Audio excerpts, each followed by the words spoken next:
Di hari pernikahan saya, seorang perempuan tua mendekat dan berbisik satu kalimat. Pergi malam ini, atau kamu tidak akan melihat matahari besok. 10 menit kemudian, saya menemukan sebuah map coklat di laci kamar pengantin. Di dalamnya ada akta yang memindahkan seluruh warisan ayah saya ke tangan suami saya. Tertanggal lusa, dengan tanda tangan saya yang belum pernah saya bubuhkan. Mereka pikir saya hanya gadis manja yang tidak mengerti hukum. Mereka salah besar. Halo sahabat, selamat datang kembali di channel ini. Kalau kalian suka kisah tentang perempuan yang ditindas selalu bangkit, tolong tekan tombol like dan subscribe dulu supaya kalian tidak ketinggalan cerita berikutnya. Tulis nama dan kota kalian di kolom komentar. Saya ingin tahu dari mana saja kalian menemani saya malam ini. Sekarang, tarik napas panjang, siapkan minuman hangat, dan mari masuk ke kisah saya. Nama saya Kayla Mahendra. Usia saya 27 tahun. Saya bekerja sebagai konsultan hukum properti di sebuah firma kecil di kawasan Sudirman, Jakarta. Sudah 5 tahun saya menekuni dunia akta, sertifikat, dan surat kuasa. Pekerjaan saya membaca dokumen yang orang lain malas baca. Tapi tidak ada yang tahu itu. Tidak suami saya, tidak mertua saya, tidak satupun keluarga Reno. Mereka mengenal saya sebagai Kayla yang lembut, Kayla yang pemalu, Kayla yang katanya beruntung dinikahi pria sesempurna Reno Pratama. Saya membiarkan mereka berpikir begitu, karena ayah saya pernah berkata, orang yang meremehkanmu adalah orang yang paling mudah kamu baca. Ayah saya, Pak Hendra. Dulu beliau seorang penyidik, pensiun 10 tahun lalu. Setelah ibu saya meninggal, beliau membesarkan saya sendirian di rumah kami di kawasan Bintaro. Bukan rumah mewah, tapi hangat. Setiap malam beliau mengajari saya satu hal, membaca orang,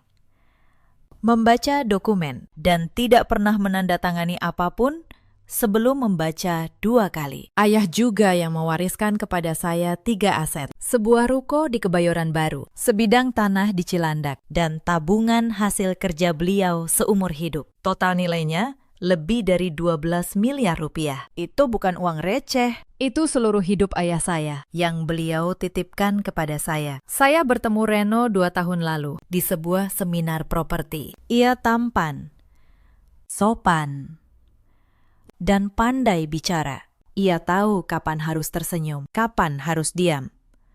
Saya jatuh, seperti perempuan manapun yang lelah sendirian, yang tidak saya sadari saat itu. Rino tidak pernah bertanya tentang perasaan saya. Ia bertanya tentang aset saya. Ibunya, Bu Suryani, adalah perempuan paling manis yang pernah saya temui. Setidaknya di permukaan. Ia memeluk saya di pertemuan pertama. Ia memuji masakan saya, walau saya tidak memasak. Ia menyebut saya anak perempuan yang tidak pernah ia punya. Saya percaya, saya begitu ingin punya ibu lagi, sampai saya lupa membaca matanya. Adik Reno, Vania, 26 tahun. Ia berbeda. Ia tidak pernah berpura-pura suka pada saya. Tas mahal, sepatu impor, gaya hidup yang jauh melampaui penghasilannya. Saya sering bertanya dalam hati, dari mana uang itu? Nanti saya tahu jawabannya, dan jawaban itu membuat saya merinding. Pernikahan kami digelar di sebuah hotel bintang 5 di kawasan Kuningan. Bu Suryani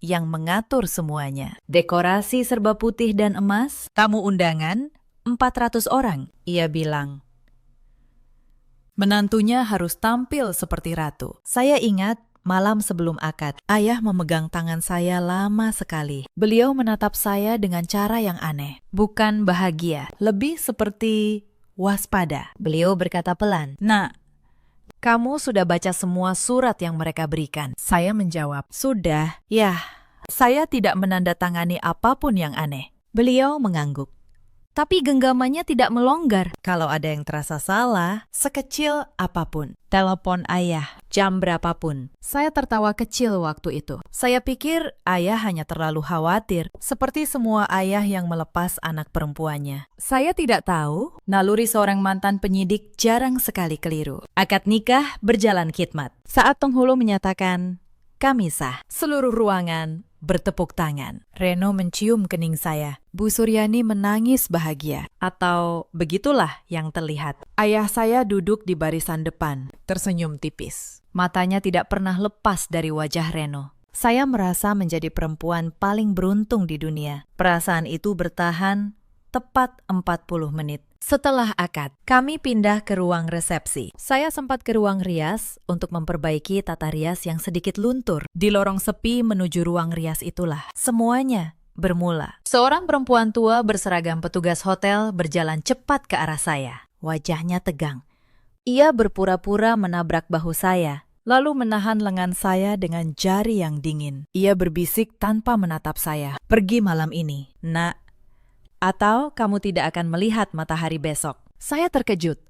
Saya bertanya, siapa dia? Tapi ia sudah berlalu, menghilang di balik pintu dapur. Saya berdiri membeku di lorong itu. Jantung saya berdebar. Saya pikir mungkin ia perempuan yang terganggu jiwanya. Tapi ada sesuatu di matanya yang tidak bisa saya abaikan. Ketakutan yang nyata. Saya kembali ke kamar pengantin di lantai atas untuk menenangkan diri sebentar. Kamar itu disiapkan keluarga Reno untuk kami beristirahat di sela acara. Saya duduk di tepi ranjang. Tangan saya masih gemetar. Lalu saya melihatnya. Sebuah laci nakas yang sedikit terbuka. Map coklat menyembul dari sana. Naluri 5 tahun bekerja dengan dokumen membuat tangan saya bergerak sendiri. Saya tarik map itu. Saya buka, isinya membuat darah saya berhenti mengalir. Lembar pertama adalah akta pemindahan hak, seluruh ruko Kebayoran Baru, tanah Cilandak, dan rekening warisan saya.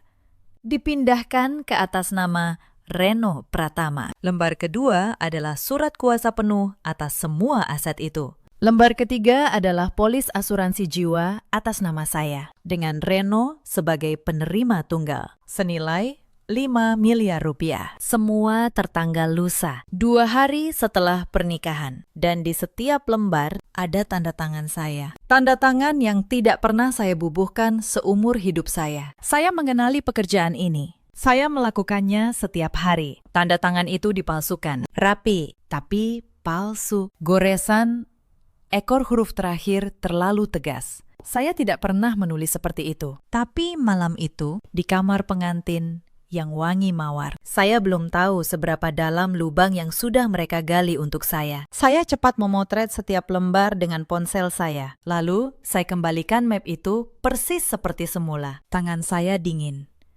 Tapi pikiran saya mulai jernih. Ayah selalu berkata, panik adalah hadiah untuk lawanmu. Jangan beri mereka hadiah. Saya turun kembali ke resepsi, seolah tidak terjadi apa-apa. Saya tersenyum. Saya menyapa tamu. Tapi diam-diam, mata saya kini membaca segalanya dengan cara berbeda. Insiden kedua datang saat sesi foto keluarga. Bu Suryani merangkul saya erat di depan kamera, sambil tersenyum manis ke lensa. Ia berbisik di telinga saya. Ia berkata pelan, besok kita ke notaris, ya. Nah, cuma formalitas keluarga. Tanda tangan sebentar, biar semua aset jadi harta bersama. Itu tanda cinta dalam keluarga kami. Saya tersenyum dan mengangguk. Di dalam hati, saya mencatat. Mereka belum punya tanda tangan saya yang asli. Akta di laci itu palsu. Dan mereka tahu, akta palsu tidak akan kuat di pengadilan. Mereka butuh saya menandatangani yang asli besok. Atau mereka butuh saya mati setelahnya, supaya tidak ada yang menggugat. Bisikan perempuan tua di lorong itu kembali terngiang. Pergi malam ini. Insiden ketiga terjadi malam pertama. Kami menginap di hotel. Rino tiba-tiba sangat perhatian. Ia memesan 2 gelas jus untuk kami. Ia menyerahkan 1 gelas kepada saya, sambil tersenyum. Ia berkata lembut, minum ini. Sayang, kamu pasti lelah seharian. Saya menerima gelas itu, tapi saya tidak meminumnya. Saat Reno masuk ke kamar mandi, saya tukar isinya. Saya tuang jus saya ke pot tanaman di sudut kamar. Lalu saya isi gelas dengan air biasa. Saya pura-pura meminumnya sampai habis. Beberapa menit kemudian, saya berpura-pura mengantuk berat. Saya rebahkan tubuh. Mata setengah terpejam. Saya mengintip dari celah kelopak mata. Reno mendekat.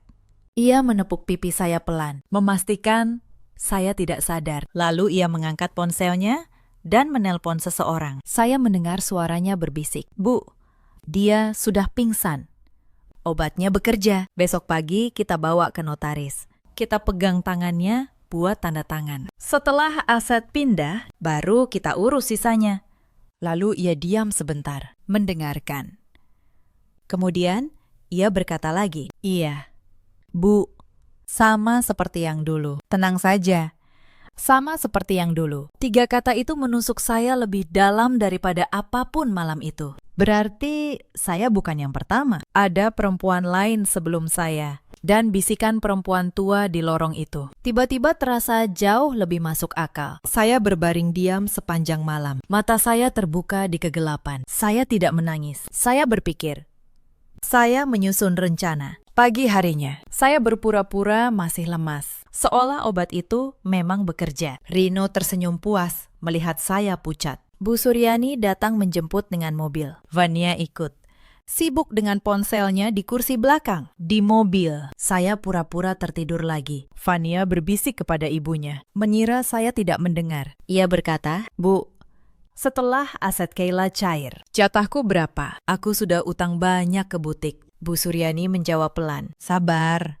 Yang ini 12 miliar. Lebih besar dari janda dokter yang dulu. Kamu dapat bagian. Asal mulutmu rapat, janda dokter yang dulu." Korban kedua, mungkin ketiga. Saya menyimpan setiap kata di kepala saya seperti merekam pita. Kami tiba di kantor notaris. Sebuah ruko di kawasan Tebet. Saya berpura-pura masih setengah sadar. Dipapah, Reno masuk. Di dalam, seorang notaris pria menunggu. Tapi yang menarik perhatian saya adalah asistennya. Seorang perempuan parubaya yang berdiri di sudut. Menatap saya dengan mata yang sama seperti perempuan tua di lorong hotel. Penuh iba. Penuh rasa bersalah. Notaris menyodorkan tumpukan dokumen. Rino menuntun tangan saya memegang pena, berusaha membuat saya menandatangani dalam kondisi setengah sadar. Saya membiarkan tangan saya lemas, gemetar. Sehingga tanda tangan yang keluar berantakan dan tidak sah. Saya berkata dengan suara serak dan lemah. Saya pusing sekali. Kepala saya sakit. Saya tidak bisa menulis. Boleh saya ke toilet sebentar? Bu Suryani mengernyit kesal. Tapi ia tidak bisa menolak di depan notaris. Ia mengangguk pada asisten perempuan itu untuk mengantar saya di lorong menuju toilet. Asisten itu berbisik cepat. Suaranya gemetar. Ia berkata, "Nak, dengar saya. Nama saya Asih. Saya yang menyiapkan akta palsu kalian. Bos saya disuap keluarga itu. Mereka sudah melakukan ini 2 kali. 2 perempuan. Keduanya hilang setelah aset mereka pindah. Saya tidak tahan lagi. Saya tidak mau jadi pembunuh." Saya menatapnya. Saya berkata pelan, "Bu Asih, kalau ibu mau menebus dosa, bantu saya. Saya butuh salinan asli semua akta palsu itu. Dan saya butuh bukti suap ke notaris. Bisa?" Mata Bu Asih berkaca-kaca. Ia mengangguk. Untuk pertama kalinya, ada sekutu di pihak saya, di dalam sarang mereka sendiri. Saya kembali ke ruang notaris dan berpura-pura pingsan ringan, sehingga acara tanda tangan ditunda hari itu juga. Bu Suryani marah dalam diam. Rino menatap saya dengan curiga untuk pertama kalinya. Saya tahu, waktu saya tidak banyak. Malam itu, di rumah keluarga Reno, di kawasan Menteng. Saya menelpon ayah saya diam-diam dari kamar mandi. Air keran saya nyalakan supaya suara saya tertutup. Saya berbisik, "Ya, ayah benar. Mereka memalsukan tanda tangan saya. Mereka mau ambil semua warisan, lalu menghabisi saya. Sudah ada 2 korban sebelum saya. Di seberang." Suara ayah saya tenang. Terlalu tenang. Itu suara seorang penyidik yang sedang berburu. Ia berkata, "Dengar, Nak, jangan lari. Kalau kamu lari sekarang, mereka cuma dapat hukuman ringan pemalsuan dokumen. Lalu mereka cari korban berikutnya. Kita harus tangkap mereka untuk percobaan pembunuhan dan 2 kasus lama. Ayah masih punya teman di kepolisian. Kamu sanggup bertahan beberapa hari lagi." Saya menutup mata. Saya teringat 2 perempuan yang hilang sebelum saya. Saya teringat wajah ketakutan perempuan tua di lorong. Saya menjawab, "Saya sanggup."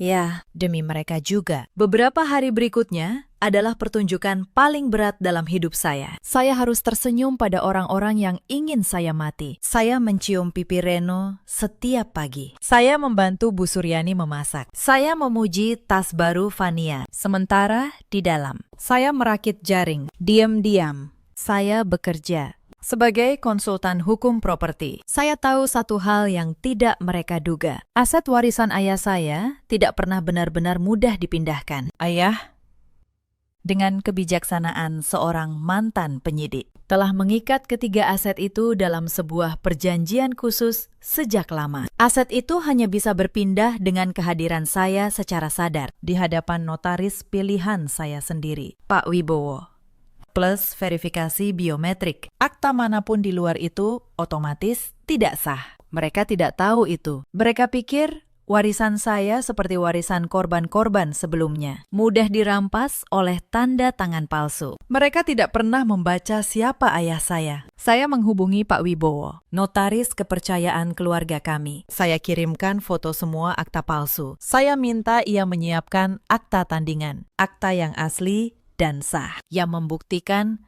saya tidak pernah memindahkan apapun. Saya juga minta ia merekam pernyataan Bu Asih sebagai saksi resmi. Lalu, saya melakukan hal yang paling berbahaya. Saya memasang perekam suara kecil di liontin kalung yang selalu saya pakai. Setiap kali Bu Suryani atau Reno berbicara, saya memancing mereka membahas rencana. Sedikit demi sedikit, saya mengumpulkan pengakuan dari mulut mereka sendiri. Suatu malam, di ruang makan, Bu Suryani kehilangan kesabaran. Acara notaris tertunda terlalu lama. Ia menggebrak meja pelan, menatap saya tajam. Ia berkata dingin, "Kayla, besok kita selesaikan urusan notaris. Tidak ada alasan sakit lagi. Kamu mengerti?" Saya menunduk, pura-pura takut. Saya berkata lirih, "Iya."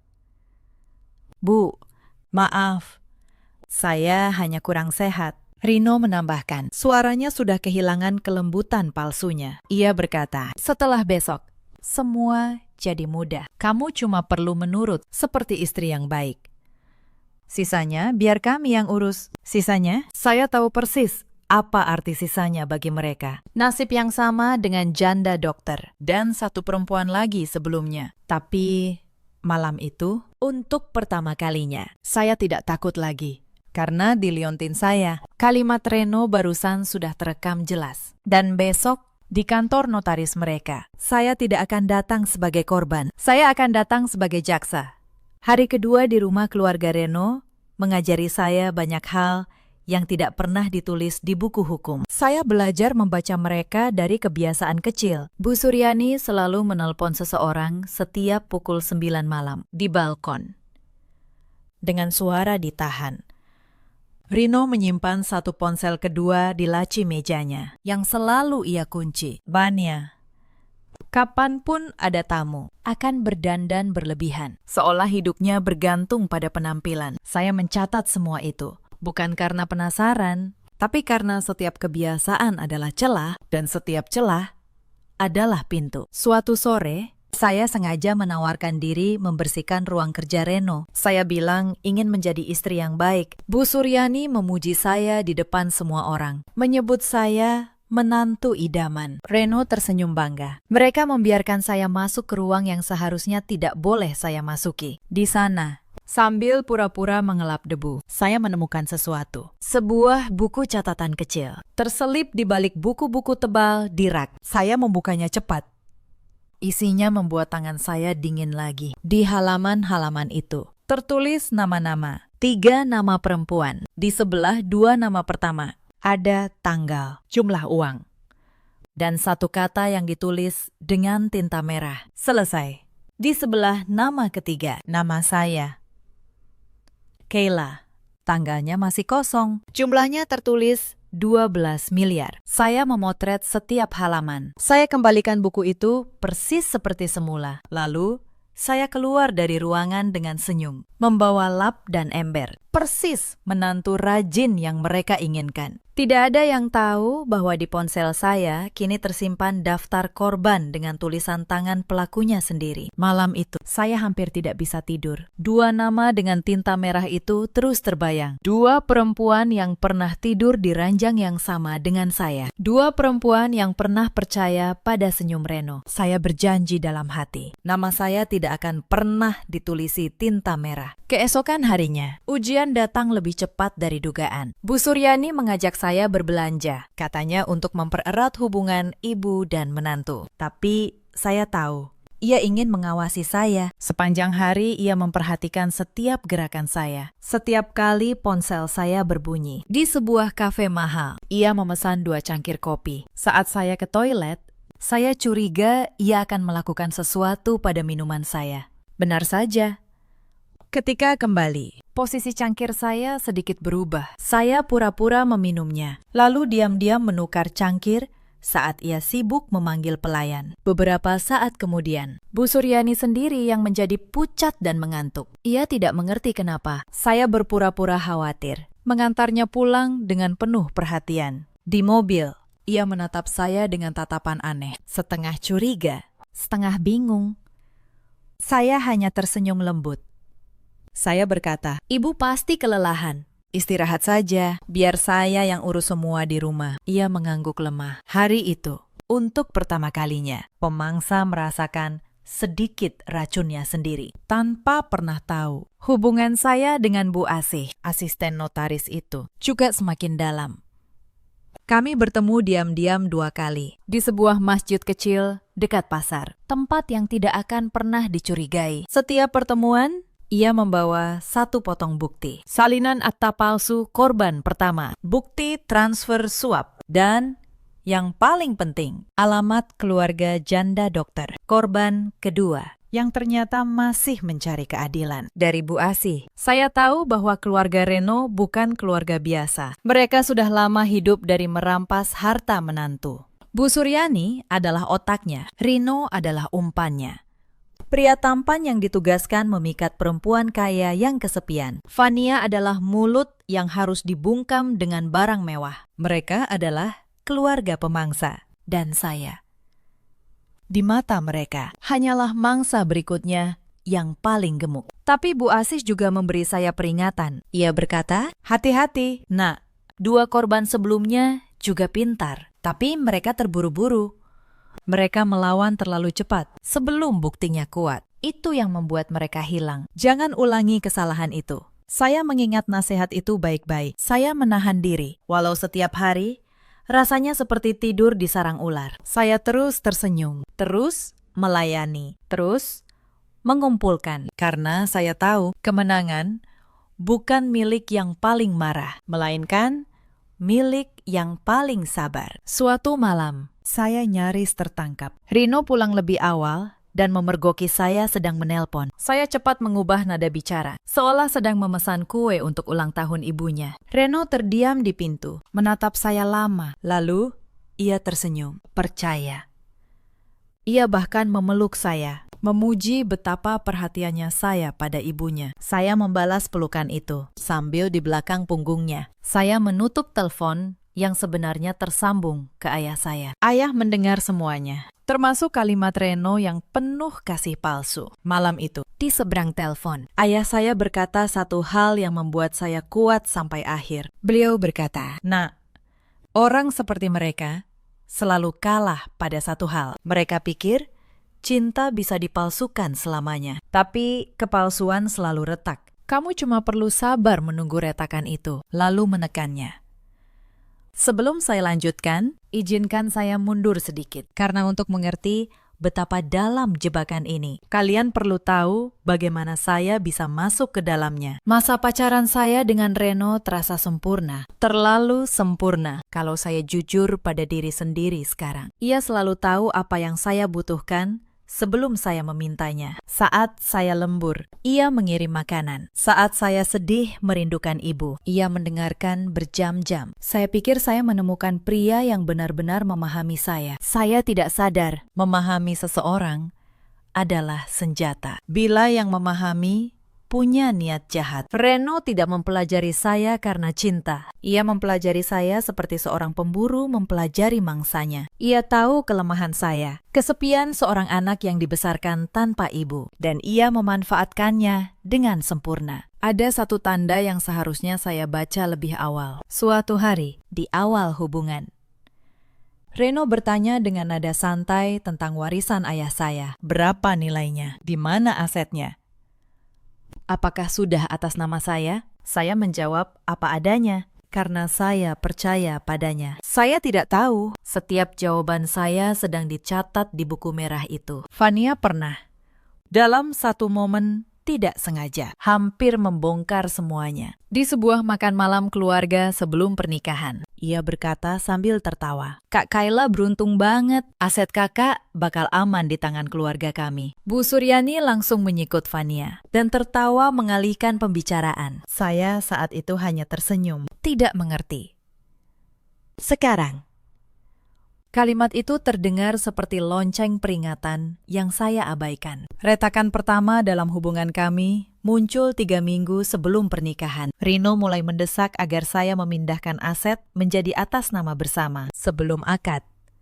Katanya itu bukti kepercayaan. Saya menolak halus dengan alasan ingin menghormati wasiat ayah. Untuk pertama kalinya, saya melihat kilatan dingin di matanya, hanya sepersekian detik. Lalu senyumnya kembali. Tapi kilatan itu tidak pernah hilang dari ingatan saya. Saya bercerita pada ayah waktu itu. Ayah hanya diam lama, lalu berkata, "Nak, lanjutkan pernikahanmu kalau itu maumu. Tapi ayah ingin kamu janji satu hal. Jangan pernah pindahkan aset apapun. Dan kalau ayah minta kamu pulang suatu hari nanti, kamu pulang tanpa banyak tanya." Saya berjanji tanpa mengerti kenapa. Sekarang saya tahu, ayah sudah membaca apa yang saya tolak untuk lihat. Kembali ke hari-hari di rumah keluarga Reno. Setelah insiden buku merah dan kopi di kafe, saya semakin yakin waktu saya menipis. Bu Suryani semakin sering menatap saya dengan curiga. Ia mulai menguji saya dengan pertanyaan jebakan. Suatu pagi ia bertanya tiba-tiba, "Kayla,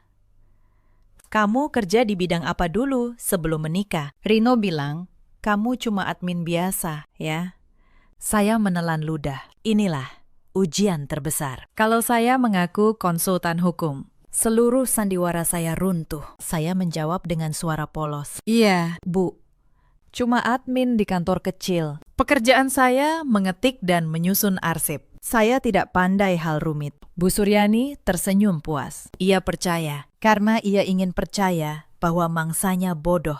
Keserakahan membuat orang mudah ditipu oleh kebohongan yang mereka harapkan benar. Tapi ujian belum selesai. Sore itu, Reno membawa pulang seorang tamu. Seorang pria yang ia kenalkan sebagai sahabat lama. Tapi cara pria itu mengamati saya. Cara ia bertanya detail tentang aset membuat saya curiga ia adalah orang suruhan untuk menguji apakah saya benar-benar tidak mengerti hukum. Ia melontarkan istilah-istilah teknis tentang akta dan sertifikat. Mengamati reaksi saya memasang wajah bingung total. Saya bertanya hal-hal bodoh, salah menyebut istilah. Tertawa kecil seolah tidak mengerti apa-apa. Pria itu akhirnya mengangguk pada Reno, memberi sinyal bahwa saya aman, bahwa saya benar-benar mangsa yang lugu. Setelah ia pergi, Rino tampak lega. Malam itu, ia tidur nyenyak. Saya yang terjaga, tersenyum dalam gelap. Mereka baru saja menguji saya, dan saya lulus dengan sempurna sebagai orang bodoh. Itulah kemenangan terbesar seorang yang sebenarnya cerdas. Setiap malam, setelah semua tidur, saya menyusun bukti di ponsel saya. Foto akta palsu, foto buku merah, rekaman demi rekaman.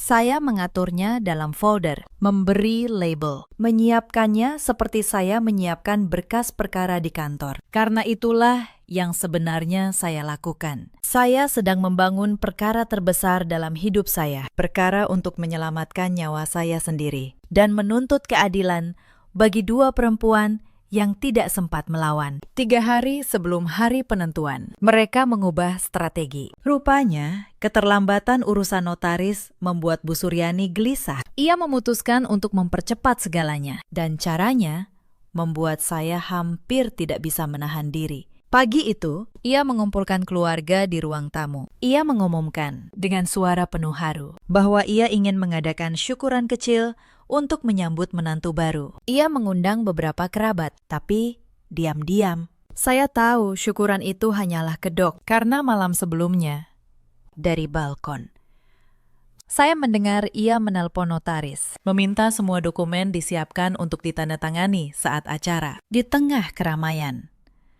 di mana saya akan sulit menolak tanpa membuat keributan. Itu jebakan yang cerdas. Di depan banyak tamu. Menolak tanda tangan akan membuat saya tampak seperti istri yang tidak percaya pada keluarga. Mereka akan menekan saya dengan rasa malu sosial. Saya harus memutar otak. Saya menelpon Pak Wibowo malam itu juga. Saya jelaskan situasinya. Bersama, kami menyusun rencana balik. Kalau mereka ingin keramaian, saya akan beri mereka keramaian. Tapi penonton di acara itu tidak akan menjadi saksi kemenangan mereka. Mereka akan menjadi saksi kejatuhan mereka. Sementara itu, saya harus memastikan satu hal. Saya harus tahu di mana Reno menyimpan map coklat berisi akta palsu yang asli. Bukan sekedar salinan. Karena tanpa dokumen fisik itu, di tangan polisi, mereka bisa berkelit. Saya mengamati gerak-geriknya selama 2 hari. Akhirnya, saya tahu. Ia menyimpannya di brankas kecil di kamarnya. Dengan kombinasi yang ia ketik diam-diam. Saya butuh kombinasi itu. Maka saya melakukan sesuatu yang berisiko. Suatu malam, saat Reno mandi, saya berpura-pura merapikan kamar. Saya pasang ponsel saya, merekam diam-diam dari rak, mengarah ke brankas. Keesokan paginya, saat ia membuka brankas, rekaman itu menangkap gerakan jarinya. 4 angka. Saya mencatatnya. Sekarang saya tahu cara membuka kotak Pandora mereka bila diperlukan. Tapi insiden paling menegangkan terjadi 2 hari sebelum acara. Vanya, entah karena bosan atau curiga, mulai mengikuti saya. Suatu sore, ketika saya hendak bertemu Bu Asih di masjid, saya menyadari Vania membuntuti dari kejauhan dengan mobilnya. Jantung saya berdebar.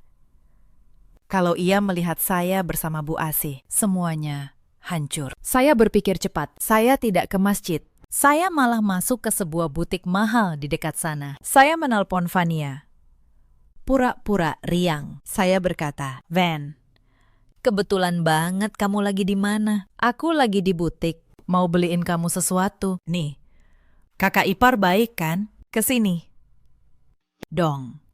Pilih sendiri. Vania, yang tadinya membuntuti dengan curiga, langsung lupa segalanya. Ia masuk butik dengan mata berbinar. Saya membelikannya sebuah tas, mengorbankan sedikit uang demi keselamatan seluruh rencana. Vania pulang dengan gembira, sama sekali lupa kenapa ia mengikuti saya. Saya menghela napas lega di mobil. Ayah benar. Orang serakah adalah orang yang paling mudah dikendalikan, asal kamu tahu apa yang mereka inginkan. Malam itu, saya akhirnya bertemu Bu Asih. Terlambat 2 jam, dengan hati masih berdebar. Ia menyerahkan potongan bukti terakhir. Surat pernyataan tertulisnya, ditandatangani, dan siap menjadi kesaksian resmi di hadapan polisi. Dengan itu, berkas perkara saya lengkap. Semua kepingan sudah di tempatnya. Saya pulang ke rumah keluarga Reno malam itu dengan perasaan aneh. Untuk pertama kalinya, saya menatap rumah megah di Menteng itu bukan dengan rasa takut, melainkan dengan rasa kasihan. Karena di dalam sana, 3 orang sedang tidur nyenyak. Yakin mereka akan kaya raya dalam 2 hari. Mereka tidak tahu perempuan yang mereka kira mangsa sudah memegang kunci penjara mereka di dalam genggamannya. Ada satu malam yang tidak akan pernah saya lupakan. Malam ketika saya hampir menyerah. Saya terbangun pukul 2 dini hari karena haus. Saya turun ke dapur. Di sana, dalam gelap, saya tidak sengaja mendengar Bu Suryani dan Reno berbicara di ruang tengah. Mereka pikir semua orang sudah tidur. Bu Suryani berkata pelan, "Setelah aset Kayla cair, kita tidak boleh ceroboh seperti yang dulu. Janda dokter itu hampir membuat kita ketahuan karena terburu-buru. Kali ini kita buat seperti kecelakaan biasa, rapi, tidak ada jejak."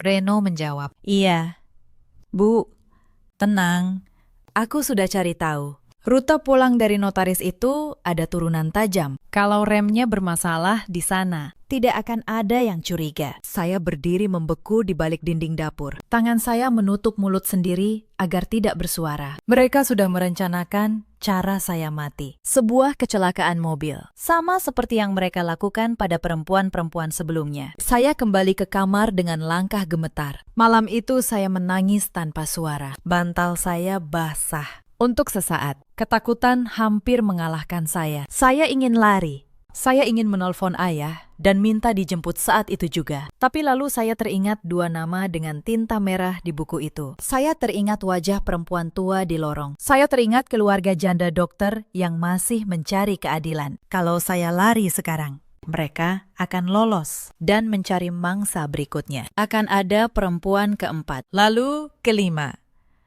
Saya menghapus air mata saya. Saya menelpon ayah. Bukan untuk minta dijemput, tapi untuk memberitahu satu detail penting. Rute pulang dari notaris. Turunan tajam. Saya berkata, ya, mereka berencana membuatnya seperti kecelakaan di jalan pulang. Kita harus pastikan polisi sudah ada di notaris sebelum kita keluar dari sana. Jangan biarkan kami sampai ke jalan itu. Ayah terdiam sebentar.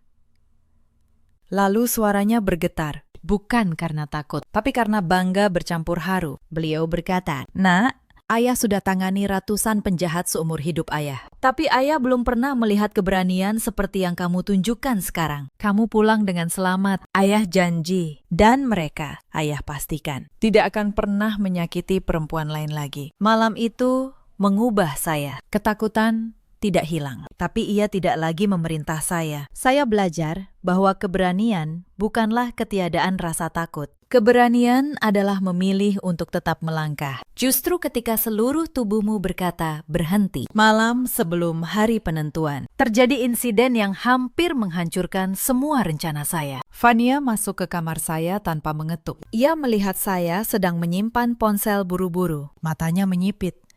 Ia berkata curiga, "Kamu ngapain malam-malam main ponsel? Telepon siapa?" Jantung saya berdebar, tapi saya tetap tenang. Saya menunjukkan layar ponsel yang sengaja saya buka di aplikasi belanja. Saya berkata santai, "Lihat tas ini. Van, bagus. Ya, aku mau beli buat kamu. Hadiah dari kakak ipar." Wajah Fania langsung berubah. Keserakahan mengalahkan kecurigaan. Ia tersenyum. Lupa kenapa ia masuk ke kamar saya. Ia bahkan duduk dan memilih warna tas yang ia mau. Saya belajar satu hal malam itu. Orang serakah selalu bisa dialihkan dengan keserakahannya sendiri. Setelah Fania keluar, tangan saya gemetar hebat. Hampir saja. Saya mengirim satu pesan terakhir ke ayah dan Pak Wibowo. Semua siap untuk besok. Insiden terakhir terjadi di pagi hari, sebelum kami berangkat ke notaris. Bu Suryani memanggil saya ke kamarnya. Ia menyodorkan secangkir teh hangat, dengan senyum yang kini terasa seperti pisau. Ia berkata manis, "Minum dulu." "Nak, biar tenang. Hari ini hari penting buat keluarga kita." Saya menatap teh itu.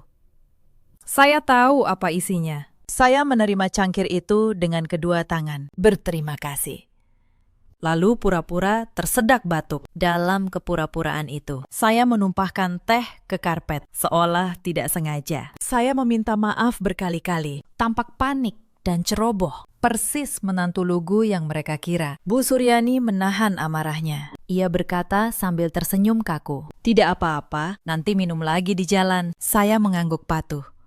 Di dalam hati, saya menghitung mundur. Hari ini, sandiwara mereka akan berakhir. Bukan oleh saya yang lemah, tapi oleh saya yang sebenarnya. Konsultan hukum yang sudah 5 tahun membaca dokumen yang orang lain malas baca. Kami berangkat. Reno menyetir. Bu Suryani di kursi depan. Fania dan saya di belakang. Sepanjang jalan, mereka membicarakan rencana liburan ke Eropa dengan uang yang belum mereka miliki. Mereka begitu yakin. Mereka tidak tahu. Di kursi belakang, perempuan yang mereka anggap mangsa sedang merapikan kerah dan diam-diam menyalakan perekam di liontinnya untuk terakhir kali. Kami tiba di kantor notaris di Tebet, tapi kali ini suasananya berbeda. Notaris yang biasa, yang disuap keluarga itu, tampak gelisah. Bu Asih berdiri di sudut, mengangguk tipis kepada saya. Semua sudah di posisi. Bu Suryani memapah saya masuk, masih dengan akting penuh kasih. Reno menaruh map coklat berisi akta palsu di atas meja. Notaris menyodorkan pena. Rino berkata, suaranya manis di depan notaris, "Ayo, sayang. Tanda tangan di sini, biar urusan keluarga kita beres." Saya berdiri. Untuk pertama kalinya dalam berhari-hari. Punggung saya tegak. Tidak ada lagi tubuh yang lemas. Tidak ada lagi suara serak. Saya menatap mereka satu persatu dengan mata yang jernih. Saya berkata, tenang. Sebelum saya tanda tangan, saya ingin tanya satu hal. Apakah teh tadi pagi sudah cukup dosisnya? Bu, atau perlu ditambah seperti malam pertama? Wajah Bu Suryani membeku. Senyumnya hilang. Rino menegang. Ia berkata gugup, Kayla, kamu bicara apa? Kamu masih sakit. Kepalamu pasti pusing. Saya tersenyum. Senyum yang sudah lama saya simpan. Saya berkata, kepala saya tidak pernah sejernih ini. Mas, karena saya tidak pernah meminum satu pun yang kalian beri. Jus malam pertama, saya buang ke pot. Teh tadi pagi, saya tumpahkan ke karpet. Saya bukan gadis lugu yang kalian kira. Saya membuka tas saya. Saya keluarkan sebuah map. Map saya sendiri. Saya meletakkannya di meja, di samping map coklat mereka. Saya berkata, ini akta tandingan. Dibuat oleh notaris resmi saya, Pak Wibowo. Isinya membuktikan bahwa seluruh warisan ayah saya terikat perjanjian khusus. Aset itu tidak bisa berpindah tanpa kehadiran saya secara sadar. Verifikasi biometrik dan notaris pilihan saya. Akta kalian yang di map coklat itu palsu. Dan secara hukum tidak punya kekuatan apapun. Kalian merampok rumah yang pintunya tidak pernah bisa dibuka. Rino menyambar map coklat itu. Wajahnya pucat. Bu Suryani berdiri. Tangannya gemetar menahan amarah. Ia membentak. Kamu menipu kami. Kamu pura-pura bodoh selama ini. Saya menatapnya tajam. Saya berkata, tidak. Bu, saya tidak menipu siapapun. Saya hanya membiarkan ibu menipu diri sendiri. Ibu yang memutuskan untuk meremehkan saya. Ibu terlalu sibuk mendengar bunyi uang, sampai tidak mendengar bisikan hati nurani. Lalu, saya mengeluarkan ponsel saya. Saya menekan tombol putar. Dari speaker, suara Reno mengalir jelas ke seluruh ruangan. Suaranya sendiri di malam pertama. Bu, dia sudah pingsan. Obatnya bekerja. Besok kita bawa ke notaris. Kita pegang tangannya. Buat tanda tangan. Sama seperti yang dulu. Wajah Reno hancur seketika. Notaris yang disuap itu mundur perlahan. Keringat membanjiri keningnya. Saya menekan rekaman berikutnya. Suara Bu Suryani. Yang ini 12 miliar. Lebih besar dari janda dokter yang dulu. Kamu dapat bagian. Asal mulutmu rapat. Fania menjerit kecil. Ia menatap ibunya, lalu menatap saya. Panik. Ia berkata gemetar. Aku tidak ikut. Aku cuma terima uang. Aku tidak tahu soal pembunuhan. Bu Suryani masih mencoba menyelamatkan diri. Ia berbalik ke notaris yang disuapnya, memerintahnya untuk membuang map coklat itu. Tapi notaris itu sudah tidak berani bergerak. Bu Asih sudah berdiri di sampingnya, menggenggam salinan bukti transfer suap yang ia simpan bertahun-tahun. Notaris itu hanya menunduk, tahu bahwa karirnya dan kebebasannya sudah berakhir hari itu juga. Bu Suryani menatap saya. Napasnya memburu. Ia berkata dengan suara bergetar penuh kebencian. Kamu menghancurkan keluarga kami. Saya menggeleng pelan. Saya berkata, tidak. Bu, keluarga ibu hancur jauh sebelum saya datang. Ibu menghancurkannya sendiri. Di hari ibu memutuskan bahwa nyawa seorang perempuan lebih murah daripada uang. Saya hanya kebetulan menjadi mangsa yang membaca buku peraturan lebih teliti daripada ibu. Pintu kantor notaris terbuka. Ayah saya, Pak Hendra, masuk perlahan.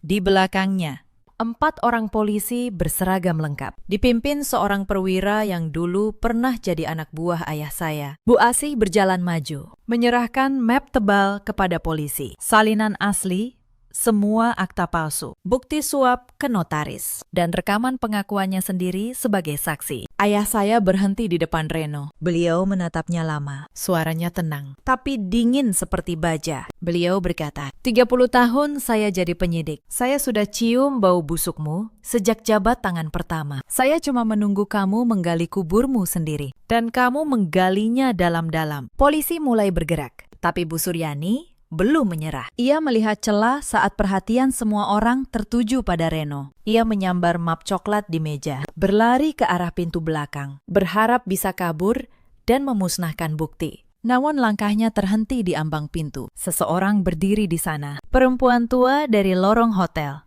Perempuan yang membisikkan peringatan di hari pernikahan saya. Hanya saja, sekarang, ia tidak lagi berseragam petugas hotel. Ia berdiri tegak, didampingi seorang polisi wanita. Ia menatap Bu Suryani dengan mata yang penuh luka bertahun-tahun. Ia berkata serak, "Kamu tidak mengenali saya." "Suryani, 3 tahun lalu, kamu mengambil segalanya dari adik saya, janda dokter itu. Kamu pikir dia hilang begitu saja. Tapi saya tidak pernah berhenti mencari. Saya menyamar jadi petugas hotel untuk memperingatkan menantu barumu. Karena saya tidak mau ada perempuan lain bernasib seperti adik saya." Map coklat jatuh dari tangan Bu Suryani. Lututnya lemas.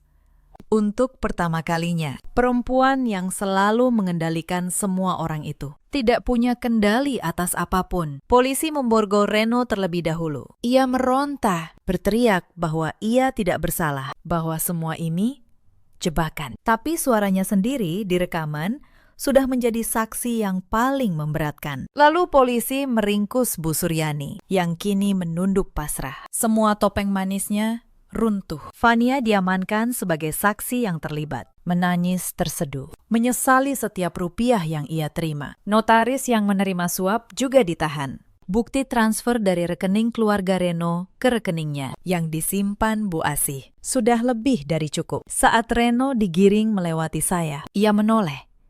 Wajahnya yang dulu saya kira sempurna, kini hanya wajah seorang pria kalah. Ia berbisik, "Kenapa? Kenapa kamu bisa tahu semuanya?" Saya menatap lurus ke matanya. Saya berkata pelan, "Karena kamu menikahi seorang konsultan hukum, Reno, bukan seorang mangsa. Kamu terlalu sibuk menghitung hartaku, sampai lupa membaca siapa aku sebenarnya." Setelah semua digiring keluar, ruangan notaris menjadi hening. Saya menghela napas panjang, bahu saya turun. Melepaskan beban yang sudah saya panggul sejak detik saya membuka map coklat di kamar pengantin. Ayah saya berjalan mendekat. Beliau memeluk saya erat. Saya merasakan tubuhnya sedikit gemetar, menahan haru. Beliau berbisik, "Ayah bangga padamu, Nak. Sangat bangga. Kamu lebih kuat dari yang ayah kira." Saya memeluk ayah saya. Dan untuk pertama kalinya dalam berhari-hari, saya menangis. Bukan tangis takut, tangis lega. Saya menoleh ke arah perempuan tua di pintu. Ia masih berdiri di sana, menatap saya dengan senyum tipis. Saya berjalan menghampirinya. Tidak ada banyak kata yang perlu diucapkan. Saya hanya menggenggam tangannya yang kasar. Saya berkata, "Terima kasih." Bisikan ibu di lorong itu menyelamatkan nyawa saya. Ia mengusap pipi saya. Ia berkata lirih, "Adik saya tidak sempat saya selamatkan. Tapi kamu, saya berhasil. Itu cukup untuk membuat saya bisa tidur tenang malam ini." Beberapa bulan kemudian, pengadilan menjatuhkan vonis. Reno dan Bu Suryani dihukum berat atas percobaan pembunuhan, pemalsuan dokumen, dan 2 kasus lama yang akhirnya terungkap. Penyelidikan ulang menemukan jejak janda dokter dan 1 perempuan lagi sebelum saya. Keadilan datang terlambat bagi mereka. Tapi datang juga. Notaris yang menerima suap kehilangan izin dan masuk penjara. Vanya, karena bekerja sama sebagai saksi, dihukum lebih ringan. Tapi seluruh barang mewahnya disita untuk mengganti kerugian para korban. Bu Asih, perempuan yang berani menebus dosanya, kini bekerja di firma Pak Wibowo. Saya yang memintanya. Orang yang berani memilih kebenaran di saat tergelap layak mendapat kesempatan kedua. Warisan ayah saya tetap utuh. Ruko di Kebayoran Baru, tanah di Cilandak, semuanya. Tapi saya menjual sebagian, dan saya gunakan untuk sesuatu yang lebih berarti. Saya mendirikan layanan bantuan hukum gratis untuk perempuan yang asetnya dirampas oleh keluarga sendiri. Saya menamainya dengan nama ibu saya, karena saya tahu di luar sana masih banyak perempuan yang sedang membuka map coklat di kamar pengantin mereka dengan tangan gemetar, tidak tahu harus berbuat apa. Cerita ini mengajarkan satu hal. Jangan pernah meremehkan perempuan yang terlihat diam dan penurut. Karena diam bukan selalu tanda lemah. Kadang, diam adalah cara seseorang perempuan membaca lawannya sebelum ia bergerak. Di luar sana, ada banyak perempuan yang pernah berdiri di posisi saya, dicintai karena harta, bukan karena hati. Dipuji di depan, direncanakan kehancurannya di belakang. Kalau kamu salah satunya, dengar saya. Kekuatanmu bukan pada teriakanmu. Kekuatanmu ada pada ketenanganmu untuk melihat kebenaran dan keberanianmu untuk mengungkapnya. Ada juga banyak suami seperti Reno di luar sana yang menatap pasangannya dan hanya melihat angka. Dan ada para ibu seperti Bu Suryani yang keserakahannya membutakan mereka pada satu hal sederhana, bahwa setiap perbuatan cepat atau lambat akan kembali kepada pelakunya. Dalam hidup, kita selalu punya pilihan untuk diam dan menyerah atau diam dan melawan. Saya memilih yang kedua, dan saya tidak pernah menyesalinya. Kalau kalian punya kisah serupa atau kenal seseorang yang sedang berjuang, ceritakan di kolom komentar. Mungkin kata-kata kalian malam ini akan menjadi bisikan di lorong yang menyelamatkan seseorang. Terima kasih sudah menemani saya sampai akhir. Mereka memanggil saya Babu di rumah saya sendiri. Ibu mertua dan adik ipar saya tertawa, menyebut saya perempuan tak berguna yang hanya tahu menghabiskan uang suami. Saya hanya diam, saya hanya tersenyum. Tapi malam itu juga, saya hentikan jatah bulanan mereka. Saya tarik mobil mewah dari garasi mereka. Saya bekukan seluruh rekening. Lalu, saya tunjukkan siapa sebenarnya saya selama ini. Halo, sahabat. Selamat datang kembali di kanal ini. Sebelum cerita dimulai, tulis di kolom komentar kalian menonton dari daerah mana. Jangan lupa like dan subscribe supaya kanal ini terus berkembang dan bisa menghadirkan kisah yang lebih menarik lagi. Selamat menyimak sampai akhir. Nama saya Maira, 38 tahun.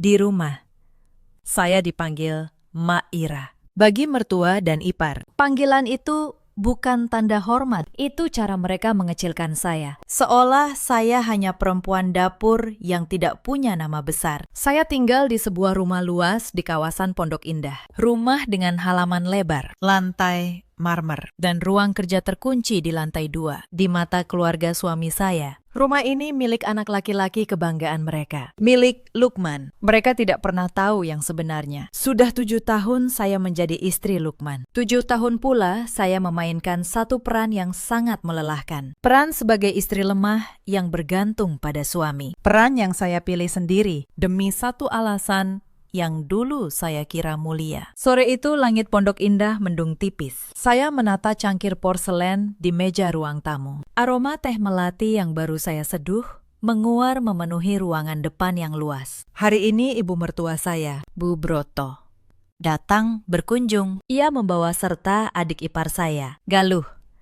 Kedatangan mereka tidak pernah membawa kabar baik. Tidak pernah ada kehangatan layaknya keluarga. Selalu ada cibiran. Selalu ada tatapan merendahkan. Namun, saya sudah sangat terbiasa. Saya menatap penganan di atas piring, memastikan semuanya tersaji sempurna. Gamis tertutup, hijab sederhana. Saya duduk menanti dengan tenang. Terdengar deru mesin mobil besar memasuki pekarangan. Saya tahu, itu pasti mereka. Pintu utama terbuka. Bu Broto melangkah masuk dengan dagu terangkat tinggi. Matanya memindai ruangan, seolah menilai kelayakan barang dagangan di pasar. Di belakangnya, Galuh berjalan mengekor sambil menata rambut. Keduanya mengenakan pakaian mencolok, penuh perhiasan. Gelang emas berkilauan di pergelangan tangan mereka. Saya berdiri menyambut mereka, mempersilahkan keduanya duduk di sofa. Tapi belum sempat saya menuangkan teh, rentetan kata sakit sudah meluncur dari mulut Bu Broto. Ia memandang saya dari ujung kepala sampai ujung kaki. Lalu ia menyesap teh yang baru saja dituang dan mencibir. Bu Broto berkata keras, "Teh ini terlalu tawar, sama persis seperti hidupmu yang tidak ada gunanya." Saya tetap tersenyum. Saya tidak menjawab. Bu Broto melanjutkan lantang. Ia menyebut saya sangat enak. Hanya menganggur jadi ibu rumah tangga. Kerjanya cuma menghabiskan uang suami setiap hari tanpa menghasilkan apapun. "Kau ini beban berat untuk anakku," katanya tajam. "Lukman terlalu baik mau menampung perempuan tak punya penghasilan sepertimu. Di rumah ini, kau tidak punya pekerjaan lain selain jadi babu, menyapu, mengepel, melayani suami. Itu saja." Galuh yang duduk di sebelahnya tertawa terbahak-bahak. Ia menimpali dengan pedas. Mbak Maira memang beruntung sekali, ujarnya. Punya suami sebaik dan sekaya Mas Lukman. Mau menampung perempuan tanpa penghasilan, tanpa latar belakang keluarga kaya. Coba kalau bukan kakakku, siapa yang sudi? Saya hanya diam mendengarkan. Saya tidak membalas satu kata pun. Saya jaga wajah tetap damai dan membalas semua hinaan tajam itu dengan senyuman manis. Saya ambil teko, menuangkan kembali teh ke cangkir galuh yang hampir kosong. Saya sama sekali tidak terpancing untuk marah, tidak juga terdorong mengusir mereka. Bagi saya, perkataan kasar mereka hanyalah hembusan angin lalu. Tidak punya arti penting dalam hidup saya. Namun, di lubuk hati saya yang paling dalam, saya menyimpan sebuah rahasia. Rahasia yang sangat besar. Rahasia yang tidak diketahui siapapun di ruangan itu. Bahkan tidak oleh suami saya sendiri, yang selama ini merasa menjadi tulang punggung keluarga. Galuh mulai menyombongkan diri. Ia bercerita tentang butiknya yang baru, di jalan paling strategis di kota, dan betapa mahalnya harga sewa tempat itu setiap tahun. Berkali-kali Galuh menyebut, semua pencapaian itu murni hasil bantuan dana dari Lukman. Kakak laki-laki yang katanya rela mengeluarkan uang berapapun demi kebahagiaan adiknya. Tidak mau kalah, Bu Broto ikut memamerkan mobil mewah besar yang baru tiba di garasinya pagi itu.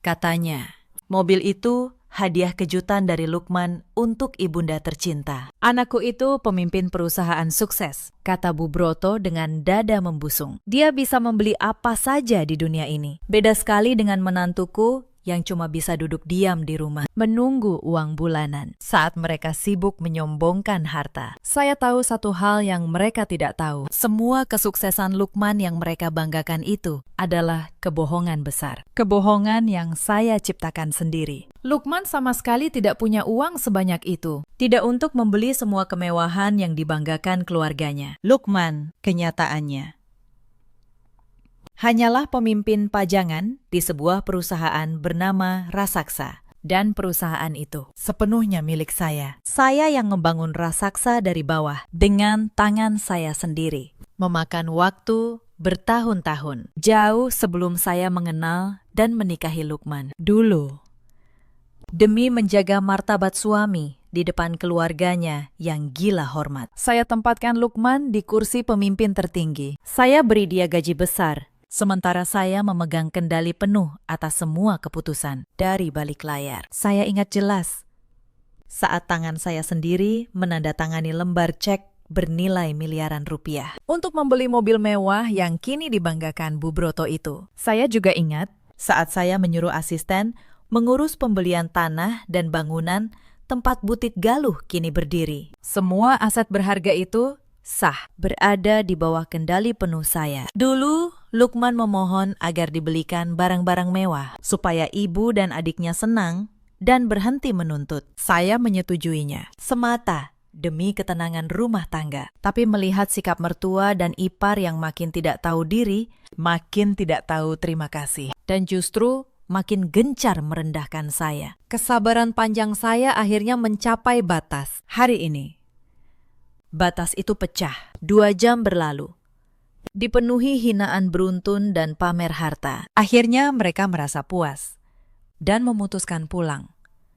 Saya mengantar keduanya sampai ke pintu depan, masih dengan senyum manis yang tak pernah pudar. Saya melambaikan tangan dengan tenang saat mobil mewah hasil uang saya itu keluar perlahan dari gerbang. Begitu mobil berbelok di ujung jalan dan benar-benar hilang dari pandangan, senyum ramah di wajah saya perlahan menghilang, digantikan oleh tatapan mata tajam yang sangat dingin. Penuh perhitungan, saya membalikan badan dan melangkah kembali masuk ke dalam rumah. Saya menaiki tangga menuju ruang kerja saya di lantai 2. Ruangan yang selalu terkunci rapat. Tidak ada satu orang pun yang diizinkan masuk tanpa persetujuan saya, termasuk Lukman, suami saya sendiri. Saya duduk bersandar di kursi kerja berbahan kulit tebal. Saya ambil telepon genggam dari atas meja. Saya cari satu nama penting di daftar kontak pribadi saya. Saya tekan tombol panggilan.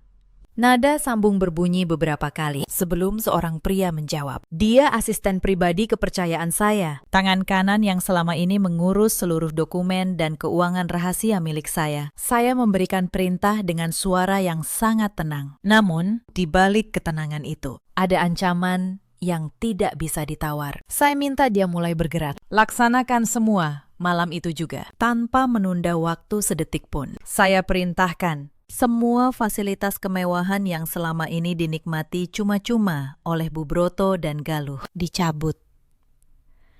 Saat ini juga, saya minta dia mengirim tim khusus untuk menarik paksa mobil mewah kebanggaan itu langsung dari garasi rumah Bu Broto. Saya juga menyuruh agar surat resmi penyitaan bangunan butik segera dikirim kepada Galuh malam ini juga, supaya besok ia tidak bisa lagi berjualan. Lalu, saya beri perintah terakhir yang paling menentukan. Saya perintahkan agar semua kartu pembayaran elektronik dan seluruh rekening yang selama ini saya berikan hak aksesnya kepada Lukman dibekukan total. Saya ingin menunjukkan kepada mereka semua dengan cara yang sangat menyakitkan siapa bos sebenarnya di keluarga ini. Asisten setia saya mengiyakan. Ia mencatat seluruh perintah tanpa banyak bertanya. Lalu, sambungan telepon saya putus. Malam ini, badai besar yang tidak terlihat akan menghantam keras kesombongan keluarga itu. Tapi mereka belum tahu apa-apa. Di tempat lain, belasan kilometer dari rumah saya, Bu Broto dan Galuh sedang bersantai di ruang keluarga rumah mewah yang mereka tempati. Rumah megah, dihiasi perabotan mahal. Semuanya dari uang yang mereka minta. Uang saya.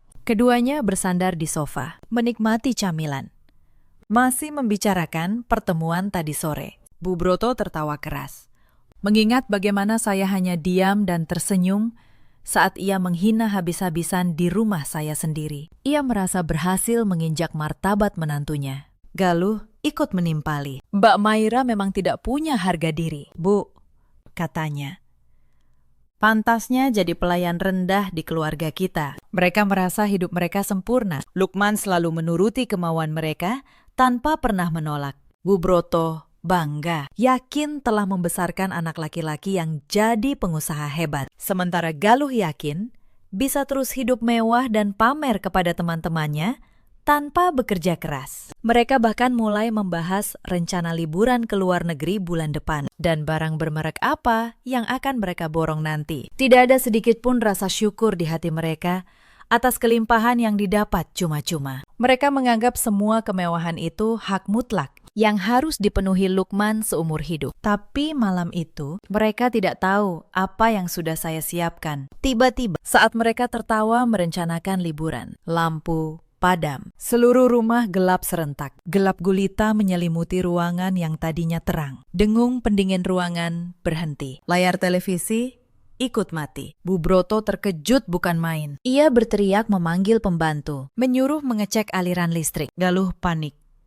Meraba-raba meja kaca, mencari telepon genggam, lalu menyalakan lampu kilat sebagai senter. Suasana penuh tawa sombong seketika berubah. Kepanikan menyergap.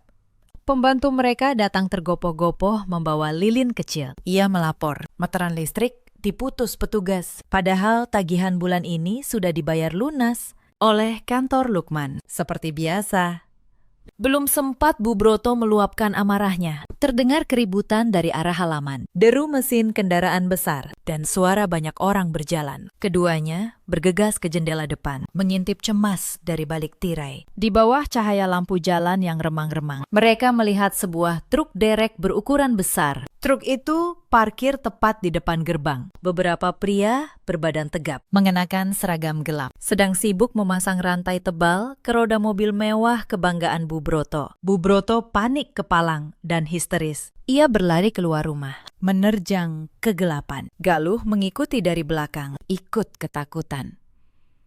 Bu Broto menghadang para pria itu. Ia melarang mereka menyentuh, apalagi memindahkan mobil kesayangannya. Mobil ini dibeli lunas oleh anakku, teriaknya penuh amarah.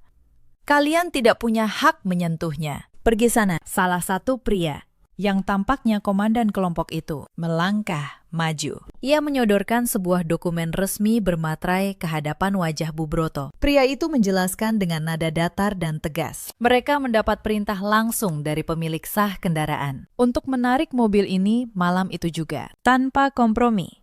Bu Broto berusaha membaca tulisan di dokumen, tapi dalam suasana gelap dan panik, ia tidak bisa melihatnya jelas. Pria itu menegaskan, nama pemilik sah di dokumen kepemilikan bukanlah Lukman, melainkan nama orang lain. Bu Broto tidak terima. Ia langsung menyuruh Galuh menelpon Lukman malam itu juga. Tangan Galuh gemetar hebat saat mencari nomor kakaknya di layar telepon. Nada sambung berbunyi agak lama, membuat kepanikan mereka makin memuncak. Sebelum akhirnya, Lukman mengangkat panggilan darurat itu. Dengan suara serak, baru terbangun dari tidur. Galuh langsung menangis kencang. Ia berteriak menceritakan kejadian mengerikan itu. Rumah mereka mendadak gelap karena listrik diputus. Dan sekarang, ada segerombolan preman yang berusaha merampas mobil baru ibu mereka. Lukman terperanjat. Laporan adiknya mengejutkannya. Ia melompat turun dari tempat tidur. Saya yang berbaring di sebelahnya hanya memejamkan mata, mengatur napas, berpura-pura tertidur. Padahal saya mendengar setiap detail kepanikan itu. Dengan senyum tipis di dalam hati, Lukman menenangkan adiknya. Ia berjanji segera mentransfer uang ke rekening Galuh, agar mereka bisa membayar petugas dan menyogok kelompok penarik mobil itu. Soal kesalahannya akan ia cari tahu besok pagi. Lukman segera membuka aplikasi perbankan di telepon genggamnya. Ia memasukkan kata sandi rahasianya, lalu mencoba mengirim dana dalam jumlah besar. Namun, sebuah pesan peringatan berwarna merah terang muncul, menghalangi layar. Transaksi ditolak. Lukman mengernyit bingung. Ia mencoba lagi dengan rekening dan kartu yang berbeda, tapi hasilnya sama. Semua akses keuangannya diblokir total, tanpa peringatan. Dilanda panik, Lukman menelepon layanan bank malam itu juga. Tangannya berkeringat dingin. Operator menjelaskan, sopan, namun tegas, seluruh rekening, kartu, dan akses dana atas nama Lukman telah dibekukan permanen sejak beberapa jam lalu. Lukman marah besar, suaranya meninggi. Siapa yang berani bertindak tanpa persetujuannya? Jawaban operator membuat tubuhnya membeku. Pembekuan dilakukan atas perintah langsung pemilik dana utama, pemilik rekening induk, yang secara hukum mengendalikan seluruh aliran dana ke rekening Lukman. Lukman seketika lemas. Ia tahu betul siapa satu-satunya orang yang memegang kendali sebagai pemilik dana utama di balik semua kekayaannya, tapi ia belum berani memikirkannya. Di halaman rumah Bu Broto, truk derek meraung keras. Truk itu mengangkut mobil mewah keluar, lalu pergi, meninggalkan pekarangan yang sunyi. Bu Broto tersungkur di rumput. Ia menangis terseduh, meratapi mobil kebanggaannya yang lenyap ditelan malam. Galuh memeluk tubuh ibunya yang gemetar. Tepat saat keputusasaan melanda, layar telepon Galuh menyala terang di tengah gelap. Sebuah surat elektronik baru masuk. Galuh membuka pesan itu. Tangannya gemetar. Sebuah surat dari firma hukum terkenal.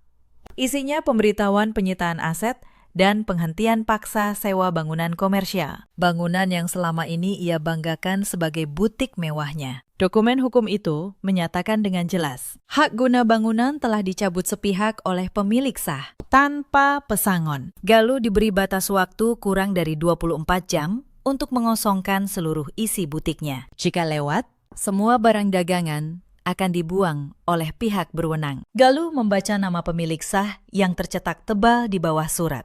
Matanya terbelalak.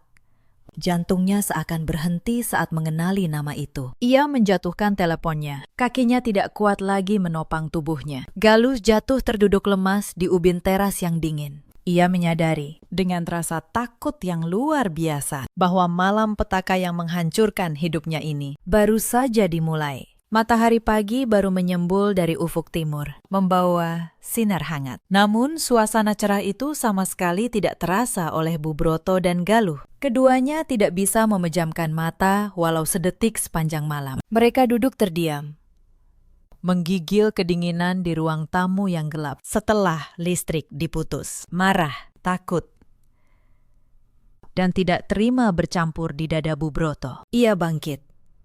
merapikan pakaian yang kusut, lalu menyuruh Galuh bersiap.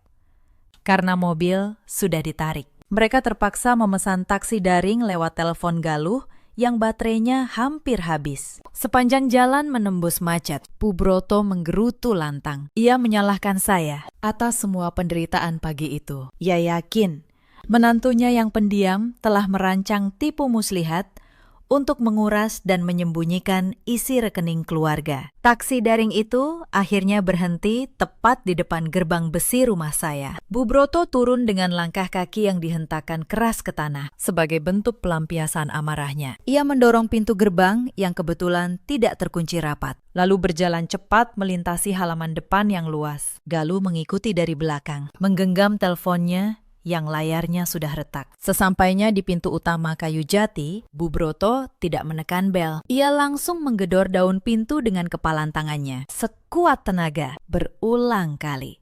Lukman, Maira, buka pintu, teriaknya kasar. Gedoran itu menggema, memecah ketenangan perumahan elit. Para pembantu saya berlarian dari dapur. Wajah mereka pucat. Mereka ketakutan melihat amukan wanita itu. Mereka tak berani membuka pintu, hanya mengintip dari celah jendela. Di lantai atas, Lukman yang baru tertidur 2 jam, terbangun terkejut. Kepalanya berat. Pandangannya berkunang-kunang. Ia bangkit dan berjalan gontai menuruni tangga. Begitu pintu dibuka, Bu Broto menerobos masuk. Ia menyerang Lukman. Tuduhan beruntun keluar dari mulutnya. Ia menunjuk-nunjuk wajah anaknya. Mengapa listriknya diputus? Mengapa mobilnya ditarik orang tak dikenal? Dan ia menuduh saya mencuri seluruh tabungan keluarga. Lukman hanya berdiri mematung di tengah ruangan sambil memegangi kepalanya yang makin berdenyut. Ia sendiri tidak tahu harus menjawab apa, karena ia juga sedang dilanda kebingungan luar biasa soal seluruh rekening pribadinya yang diblokir serentak. Di tengah pertengkaran sengit antara ibu dan anak itu, terdengar suara raungan sirene kendaraan yang sangat keras, mendekat dari arah jalan raya, lalu berhenti tepat di depan gerbang rumah. Suara sirene itu membuat semua orang di ruangan terdiam. Bu Broto tersenyum puas dan membusungkan dada. Ia mengira polisi datang untuk menangkap saya, karena sebelumnya ia memang sempat mengancam akan melaporkan menantunya ini ke pihak berwajib atas tuduhan pencurian uang keluarga. Beberapa petugas kepolisian berseragam turun dari kendaraan dinas, memasuki halaman rumah. Mereka didampingi 2 pria berpakaian rapi yang membawa map dokumen resmi. Lukman bergegas ke teras menyambut dengan perasaan campur aduk. Namun perkiraan Bu Broto meleset sangat jauh. Petugas kepolisian itu tidak mencari keberadaan saya, apalagi berniat menangkap saya. Mereka justru menanyakan seseorang yang bernama Bu Broto. Mendengar namanya dipanggil, Bu Broto melangkah maju dengan wajah angkuh. Ia bersiap memberi keterangan palsu mengenai menantunya. Akan tetapi, salah satu pria berpakaian rapi yang datang bersama polisi itu langsung membacakan sebuah surat putusan resmi dari pengadilan negeri. Surat itu adalah surat perintah pengosongan paksa atas rumah mewah yang saat ini ditempati Bu Broto dan Galuh. Pria itu menjelaskan dengan bahasa hukum yang tegas. Hak guna bangunan tempat tinggal mereka telah dicabut sepenuhnya. Secara hukum, Bu Broto diberi waktu paling lambat sebelum matahari terbenam hari itu untuk mengangkut seluruh barang pribadinya dan keluar dari rumah mewah tersebut. Jika ia menolak patuh, petugas kepolisian punya wewenang penuh untuk melakukan pengusiran paksa dan membuang semua barangnya ke jalanan. Bu Broto terbelalak tidak percaya. Ia berteriak histeris menolak. Dengan suara bergetar, ia berdalih. Rumah mewah itu murni hasil jerih payah anak laki-lakinya. Ia menarik lengan Lukman, menyuruhnya bicara kepada polisi bahwa ia pemilik rumah itu. Lukman membuka mulut untuk memberikan pembelaan. Namun sebelum satu kata pun keluar dari bibirnya, terdengar suara ketukan sepatu yang sangat teratur dan berwibawa menuruni tangga rumah. Semua pandangan di ruangan itu beralih ke arah sumber suara. Itu saya.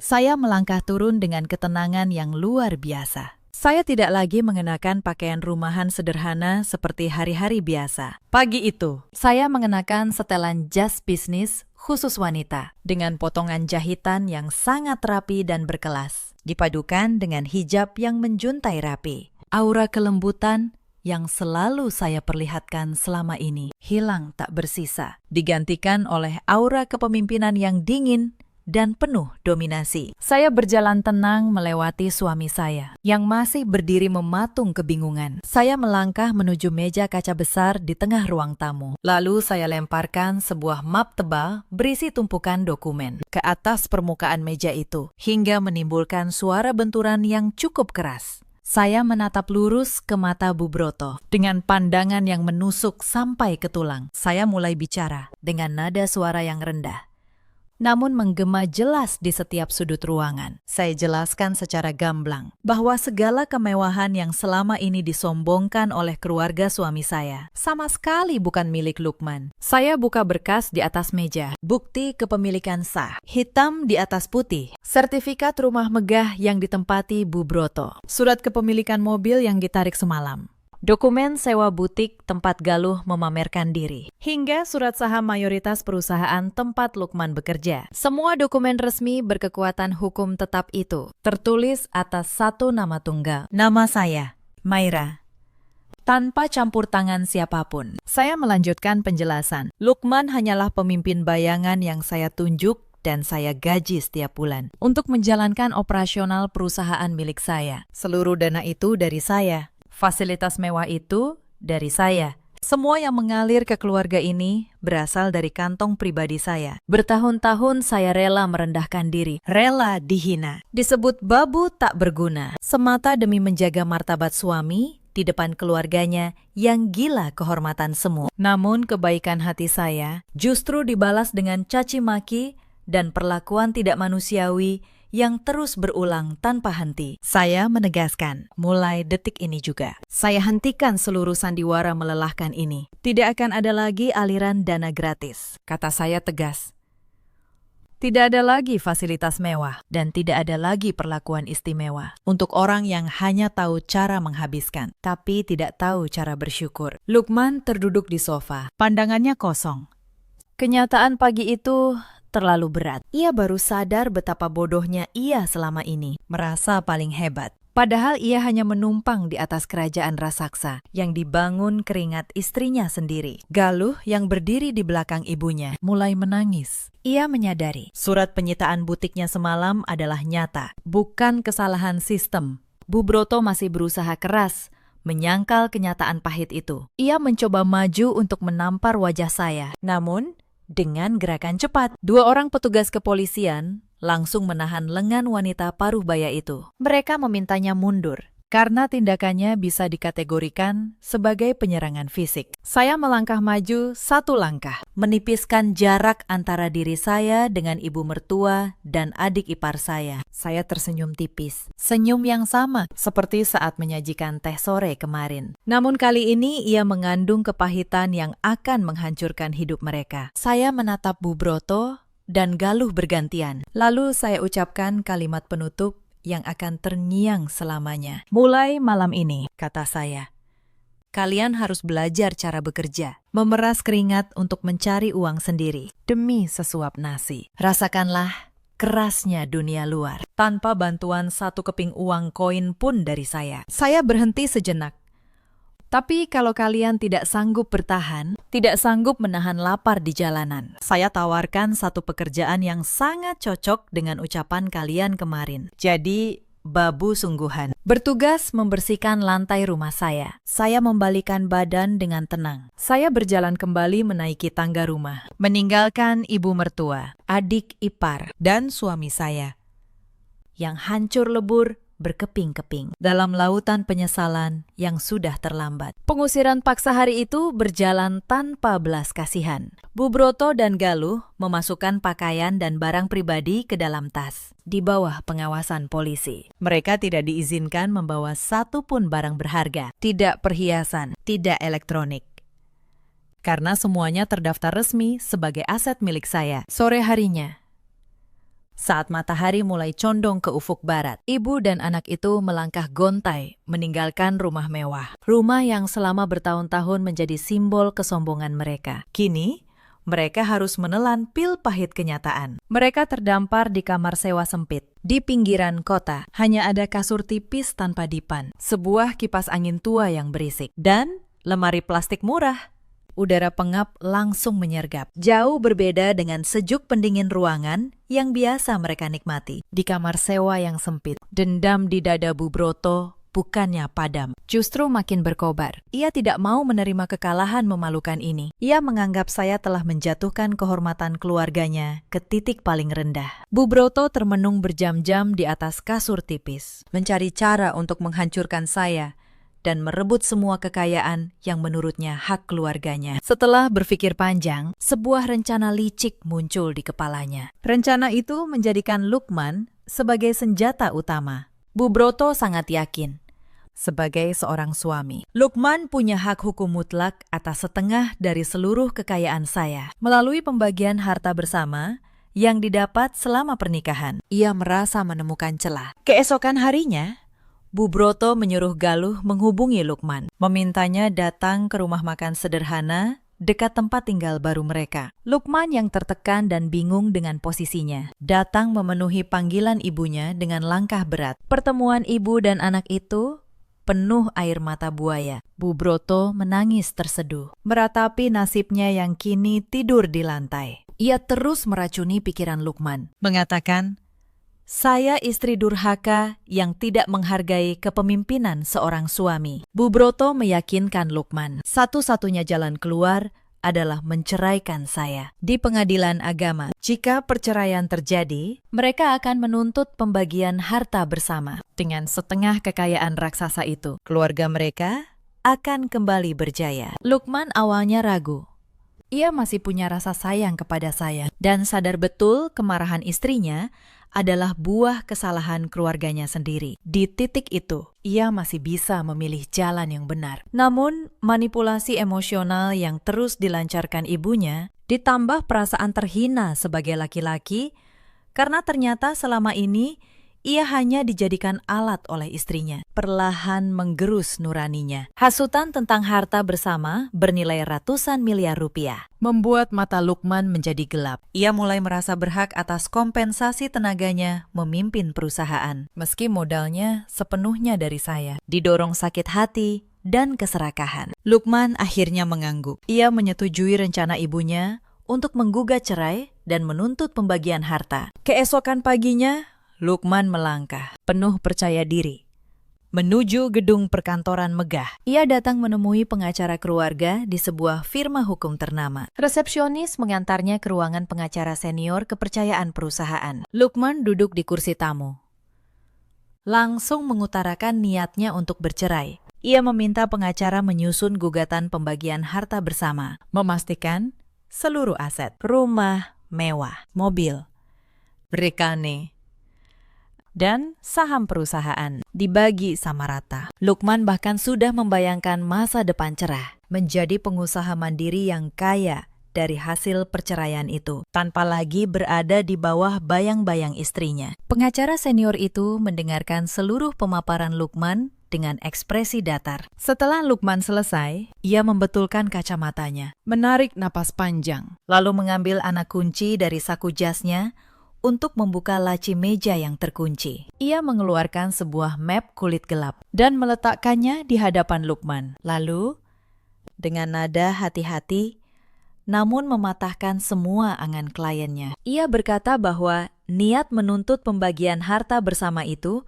mustahil diwujudkan di pengadilan manapun. Lukman bingung, bertanya, mengapa demikian? Bukankah hukum mengatur pembagian harta suami istri? Sang pengacara membuka map kulit itu. Dokumen resmi berlembar-lembar, dihiasi meterai dan stempel sah negara. Ia menunjuk satu tanda tangan di bagian paling bawah. Lukman menatap dokumen itu lekat. Tiba-tiba, darah di sekujur tubuhnya seakan berhenti. Ia mengenali tanda tangan itu. Tanda tangannya sendiri, bersanding dengan tanda tangan saya. Ingatan Lukman terlempar ke masa lalu. Hari-hari sebelum pernikahan. Saat itu, saya menyodorkan tumpukan dokumen tebal untuk ditandatangani. Saya katakan itu pendaftaran tabungan masa depan untuk pendidikan anak-anak kami kelak. Karena cinta buta. Karena percaya penuh, Lukman menandatangani semua berkas tanpa membacanya. Kenyataan yang tertulis di dokumen berkekuatan hukum itu menghancurkan Lukman berkeping-keping. Berkas yang ia tandatangani bertahun-tahun lalu bukan dokumen tabungan, melainkan perjanjian pranikah, pemisahan harta antara suami dan istri. Pengacara itu membacakan poin paling krusial dengan suara datar. Disebutkan di sana, seluruh harta benda yang dibawa sebelum pernikahan dan seluruh kekayaan yang dihasilkan selama pernikahan akan menjadi hak milik penuh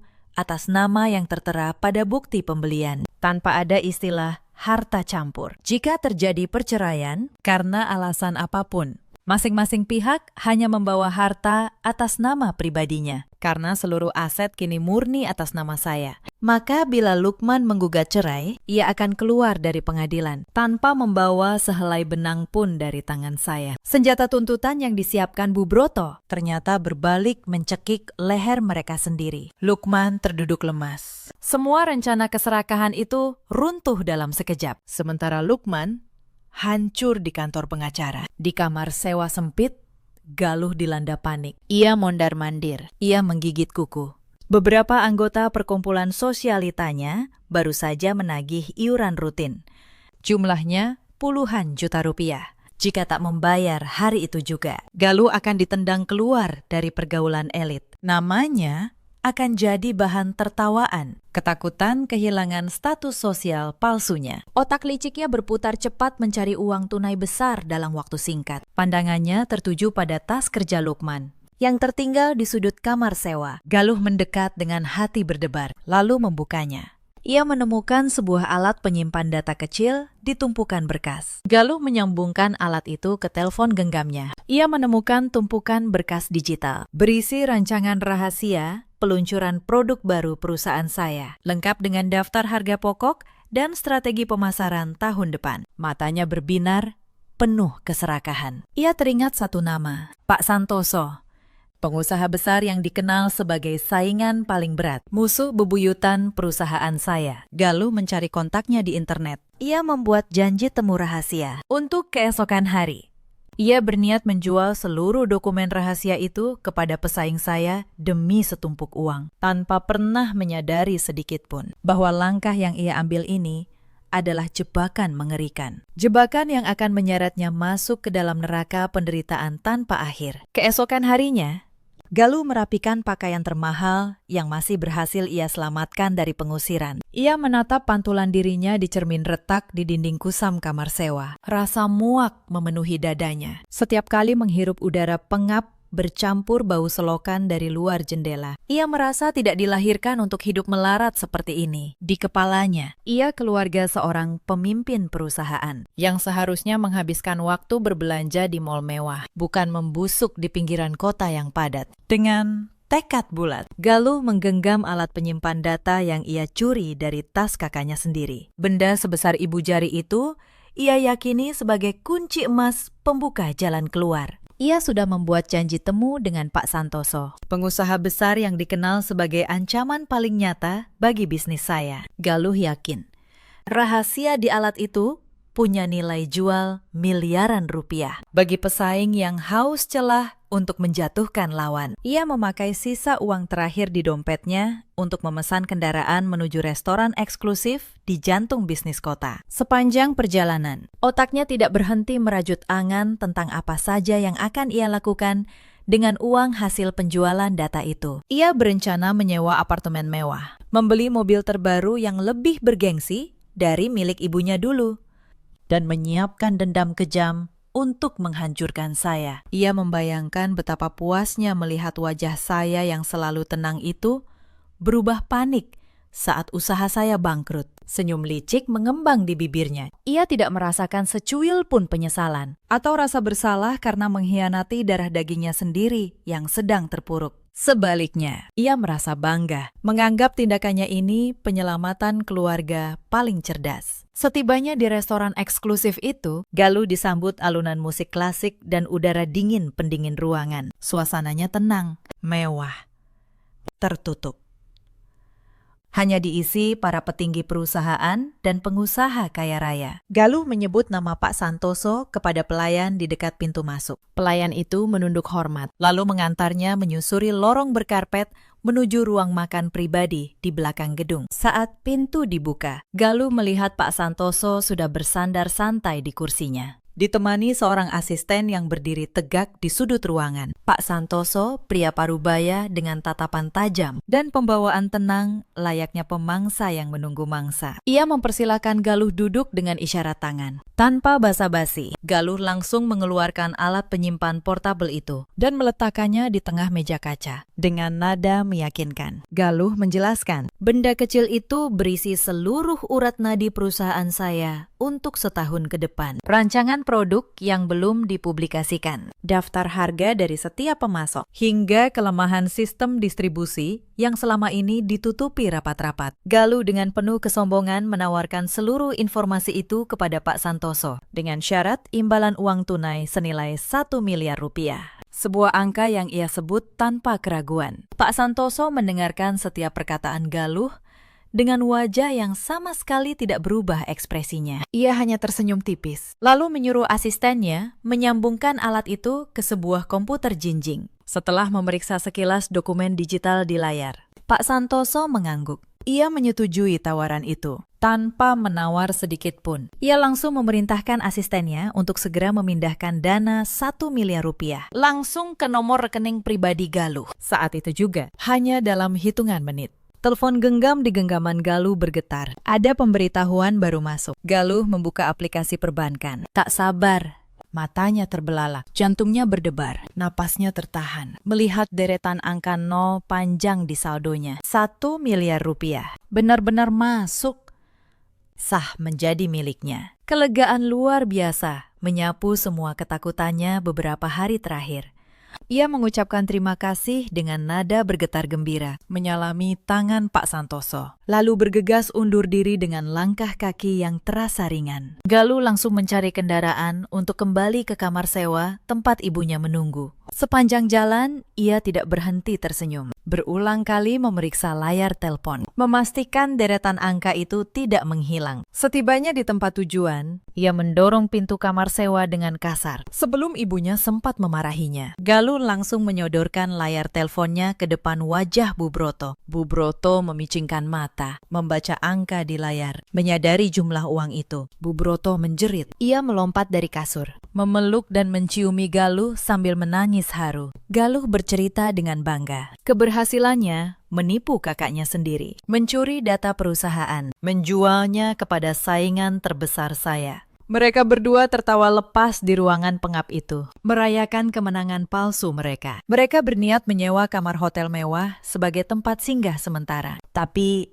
mereka tidak tahu, kemenangan itu adalah jebakan yang saya rancang sendiri. Di waktu yang sama, di sebuah gedung perkantoran mewah yang menjulang, pemandangan yang bertolak belakang sedang terjadi. Saya duduk tegak dan berwibawa di balik meja kerja kayu solid, di ruangan pemimpin utama. Pandangan saya lurus keluar jendela, menyajikan kota dari ketinggian. Pintu ruangan saya terbuka. Masuklah Pak Santoso dengan langkah santai. Jauh berbeda dengan kesan kaku yang ia tunjukkan saat bertemu Galuh tadi. Ia tersenyum ramah, mendekati meja kerja saya. Ia meletakkan alat penyimpan data itu di meja saya. Ia menggeleng, tak percaya.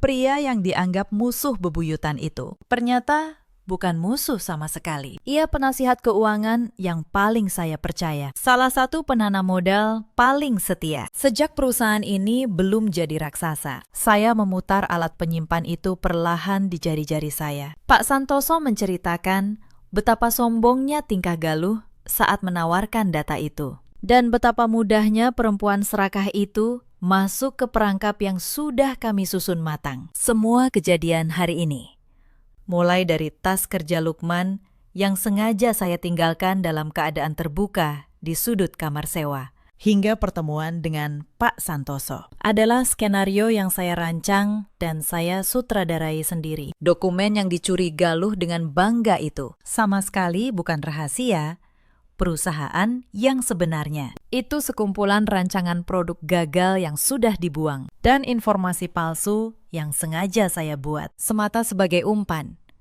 untuk menguji sejauh mana kelicikan dan pengkhianatan keluarga suami saya. Saya tidak terkejut. Galuh menggigit umpan itu tanpa berpikir. Saya paham tabiat parasit yang selalu mencari jalan pintas tanpa mau berkeringat. Saya tersenyum dingin. Saya berterima kasih atas kerjasama Pak Santoso. Permainan ini baru memasuki babak penghancuran yang sebenarnya. Di kamar sewa sempit, kegembiraan ibu dan anak itu terhenti mendadak. Galuh yang berniat membayar uang muka kamar hotel mewah lewat aplikasi tiba-tiba mengernyit saat ia menekan tombol pembayaran. Sebuah jendela peringatan muncul. Transaksi ditolak sepenuhnya oleh pihak perbankan. Galuh panik.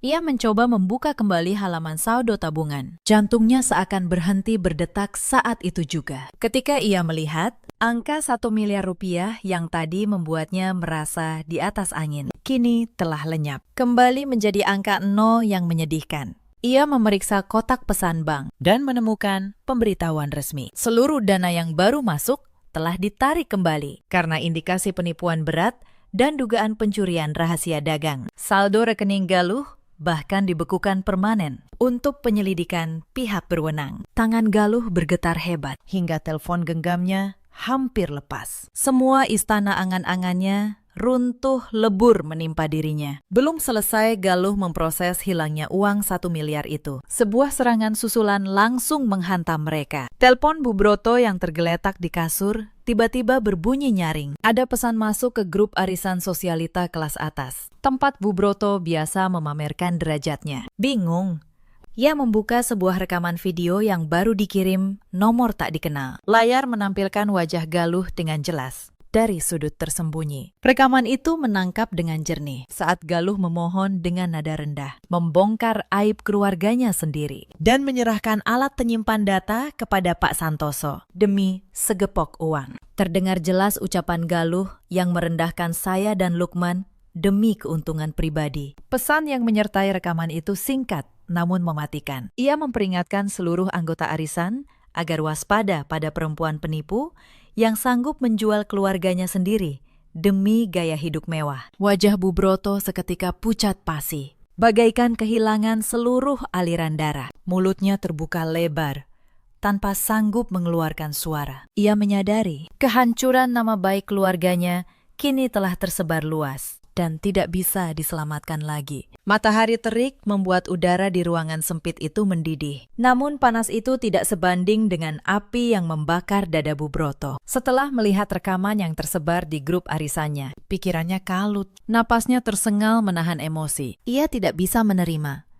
bahwa harga diri yang bertahun-tahun ia bangun di atas kebohongan dan harta saya kini runtuh dalam hitungan detik. Alih-alih merenung, sifat sombong dan keras kepala Bu Broto justru makin menguasai akal sehatnya. Ia meyakinkan diri bahwa rekaman itu hanya rekayasa saya. Ia tidak boleh terlihat lemah, tidak boleh terlihat miskin, dan yang paling penting, tidak boleh kehilangan satu-satunya tempat ia masih dihormati. Lingkaran para nyonya kaya raya di kota ini. Hari itu, jadwal pertemuan bulanan arisan. Bu Broto bertekad hadir dengan kepala tegak, seolah tidak pernah terjadi bencana apapun. Ia menghabiskan berjam-jam menutupi wajahnya yang tegang dan kurang tidur dengan riasan tebal. Ia mengaduk isi tasnya, mencari sisa perhiasan berkilau dan pakaian rapi untuk menutupi kemelaratannya. Ia bahkan menyuruh Galuh yang masih lemas menangisi kegagalannya, membantu mengaitkan kalung di lehernya. Tujuan utamanya,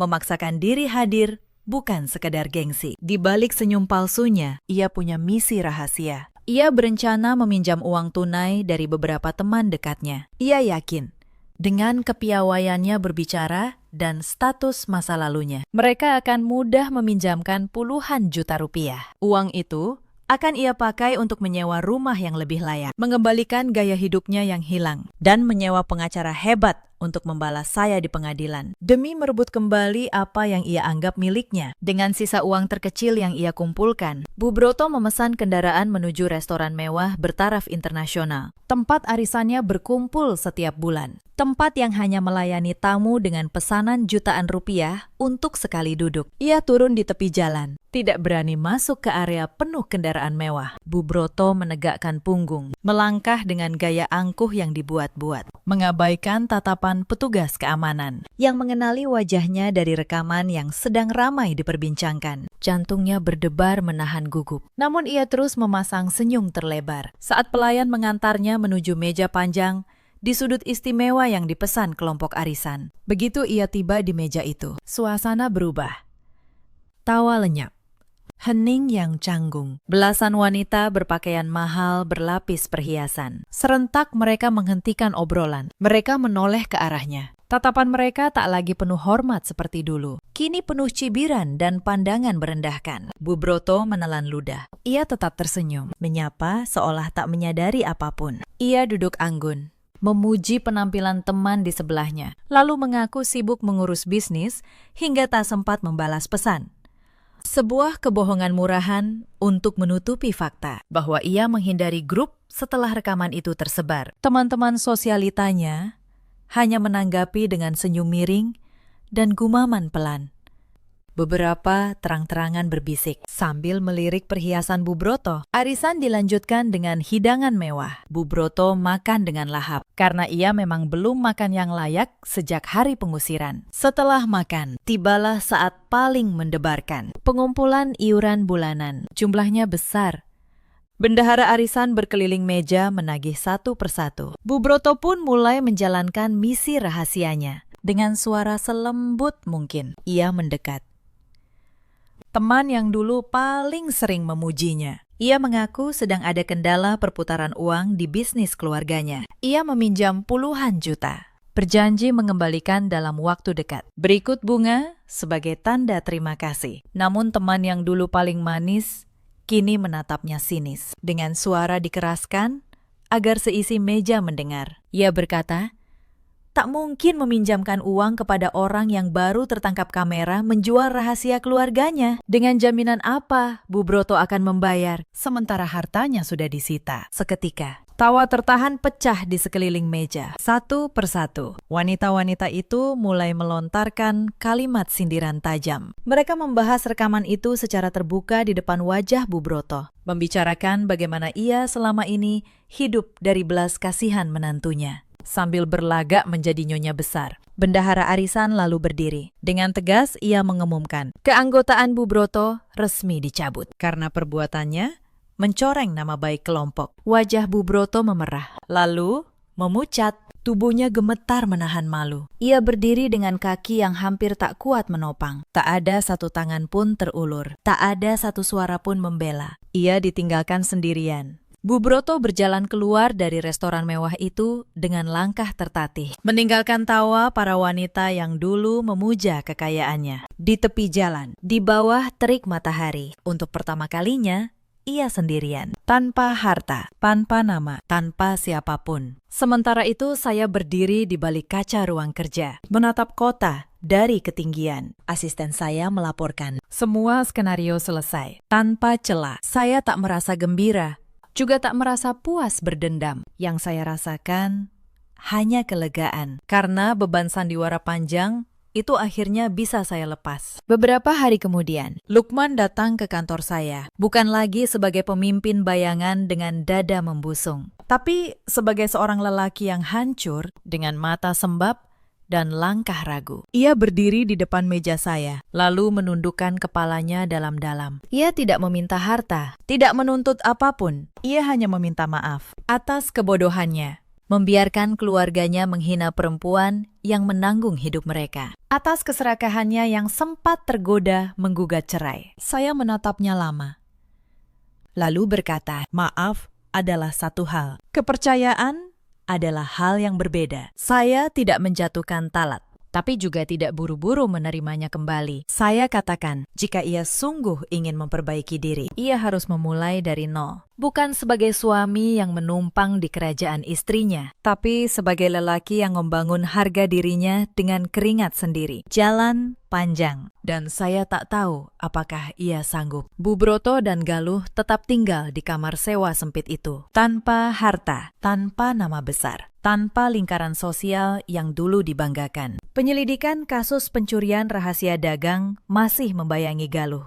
Mereka harus belajar untuk pertama kalinya arti mencari uang dengan tangan sendiri. Persis seperti yang dulu mereka tuduhkan pada saya. Cerita ini mengajarkan satu hal. Jangan pernah menilai seseorang dari penampilan luar. Dan jangan menginjak orang yang diam. Karena diam bukan berarti lemah. Kadang, orang yang paling tenang justru memegang seluruh kendali. Di luar sana, ada banyak perempuan seperti saya dulu. Perempuan tangguh yang memilih merendahkan diri demi menjaga keutuhan dan martabat keluarganya. Mereka diam bukan karena tak mampu melawan. Mereka memilih bersabar sampai kesabaran itu benar-benar habis. Di luar sana, ada pula banyak suami seperti Lukman. Lelaki yang lupa di balik kebesaran namanya, ada istri yang rela berdiri di bayang-bayang, dan ada ibu mertua seperti Bu Broto yang begitu takut kehilangan kehormatan, sampai lupa menghargai orang yang memberi mereka segalanya. Dalam hidup,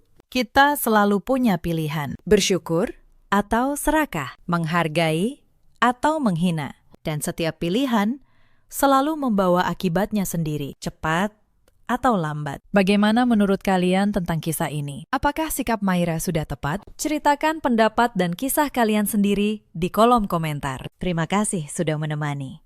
Sampai jumpa di video berikut.